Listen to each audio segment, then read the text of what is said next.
Good day, everyone. I hope you're all doing well. I wanted to spend some time today to talk about the Unity Tactical Fusion Micro Hub right here. I'm currently using this as a light mount. So you can see I have a Rain 3.0 right here. But what makes this particularly interesting is it's not just a light mount. It's a very configurable light mount first and foremost, but you can also mount a DBAL, for instance, if you have one of those up here, direct mounted to the top. You can use flip up front sights. You can use full fixed front sights.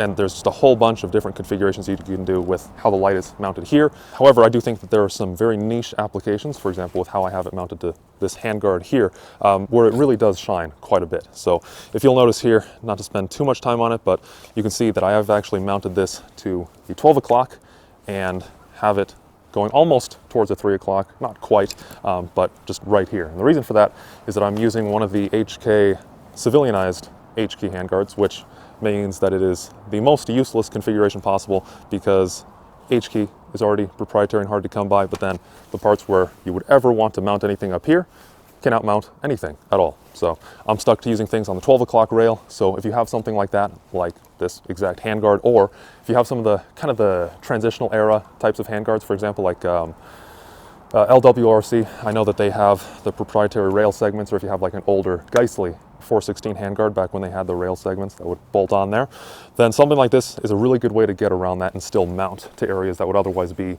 kind of unusable, right? Because I don't want to put a 12 o'clock flashlight here and block everything. I want it pretty offset, and that's the nice thing. So looking at, first talking about how their light mount itself works, there is a lot of options. So you can see what I have here right now. This is a left side. Now, I'm not mixing up my directions. This is a left side light wing. You can see right here. So what that is, the golden part right here, this is the main fusion hub, of course. And then this slightly more bronze part, just because Unity Tactical has an extreme variation in their FDE, because this is all just considered FDE anodized. This right here is the light wing. So you can see it. So you can mount your Scout pattern light just right here, or alternatively, you can have it like I did, and you can purchase a light wing from Unity. So they make two models, the left side and the right side version. What that just means is that that's the direction it points outwards in cantilevers.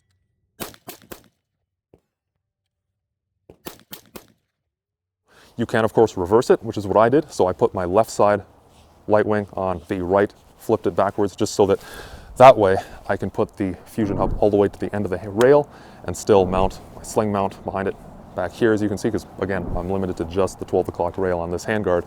One issue, if you do this, note how that is sitting. If you can see, the light wing is pretty much flush with the light head. So if you want to use something like the 100 Concept light cap, it's not going to fit with this setup. And this will depend somewhat on your light exact design and how the head fits and everything. But if you notice right here, I'm going to actually take this apart so you can see this better. So here I have the fusion hub assembly taken off. Just while I have it like this, do note also, this comes with T15 Torx heads just all across the board. So it locks onto the rail with two T15s, which that squirrel apparently finds very interesting as well. But at any rate, two T15s there, two 15s go into either the light wing itself or your light, and then again, another two T15 head screws go into there as well. You also have here on the bottom of the fusion hub itself, note right there, you actually have an additional recoil lug. So this is really sturdy. I've never had this fusion hub part itself loosen up.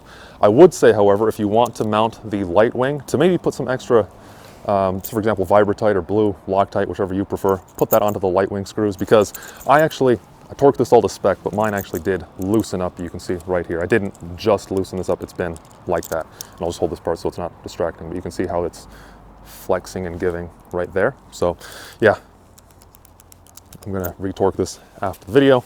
Back to the topic at hand, what I wanted to touch on with the light wing. So how this works, of course, on both the right side and left side versions, just reversed, of course. You have four positions, or I should say really two positions that you have, but four screw holes you can see.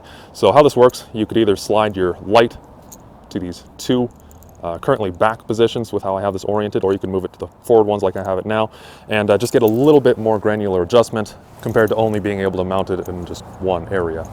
One thing I don't like about the light wing, so this will be very handguard dependent, and I did already kind of show this, but of course you can see, again, I'm still unloaded.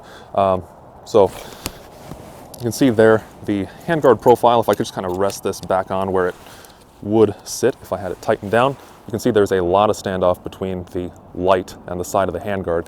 And this is a bit of a slimmer one, but you know, it's not the slimmest in the world, also not the fattest in the world.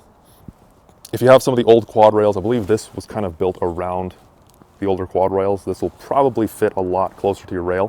One other option you can do, so if you recall just a little bit ago, I did mention that you can actually mount your light here directly to the fusion hub. You don't need the light wing. The reason I didn't do that myself is if you see the position this would be in, so you just have your top fusion hub. Again, you could actually mount the light there too if you really wanted, or you know, maybe it would work better if you put it on the 3 or 9 o'clock. But then it goes to this 45-degree angle, which is where I have the light wing.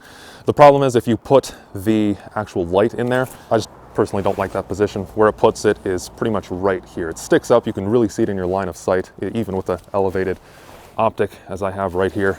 Just still kind of gets in the way and messes up a little bit of your periphery. So I prefer to have it a bit lower, like I said, closer to 3 o'clock, not exactly at that, but it works pretty well where it is there. And one more thing I just do want to show while I do have this detached is, so if you were interested in running this with the D-ball directly mounted, you would just undo the factory QD lever right there, and then just screw in another 2 T15 screws, fasteners, and just bolt it to the top right there.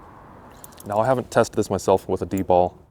Never been interested in picking one up personally, just from what I've read, kind of QC issues, and I think that there's just better options out there. But if you do already have a D-ball, this is a pretty good option, especially if you're running into issues with the factory QD lever, which I can only say I've heard of issues with that, so this would resolve that if you run into any of those.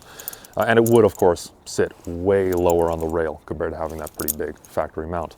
Some things I don't like about this mount, I did already touch on. Really, the biggest thing is just how much standoff it has from the handguard itself. Like I said, it really does stick out there. I don't really like how many connections it's making as well. It's not as durable as just a one-piece mount. What I mean by that is just the fact that I have 2 screws for, of course, the fusion hub to go onto my handguard itself, plus another 2 screws to go onto the light wing, which that one did give out. I do need to retorque it and apply some Vibratite. And then last, you have the 2 screws going into your light. You might have another 2 screws going into either your D-ball on the top there or your sight, if you so choose to pick up one of those. So it's just a lot going on there. I think that there are better light mounts nowadays. I do understand this is actually a pretty old light mount at this point. I haven't seen too many reviews on it, so I wanted to provide a little bit of information on it here today. But you know, it's kind of built around that same era when there was a bunch of those transitional handguards coming out, kind of before M-LOK became super popular. So if you understand where this came from, it definitely has a niche use. I think that, like I said, I do think it's best suited to if you have something like this, these kind of legacy handguards where you don't have the best mounting slots, or you have no mounting slots at all where you want to put stuff. This is a rather expensive mount as well. Do keep that in mind. I'll put up the exact prices. The price you're going to get, it'll really depend on how you want to configure it. So overall, it's a decent mount. There's a lot going on with it, and a lot going forward as well. You can really configure it, like I've been touching on. If you have any other questions on this or anything else you want to add, if you own one of these and have your own experiences, then let me know. Always love to read those. I will try my best to get back to you if you do have any questions. Other than that, thanks for watching. I'm going to go and torque this back on now, and hope to see you all in the next one. See you then.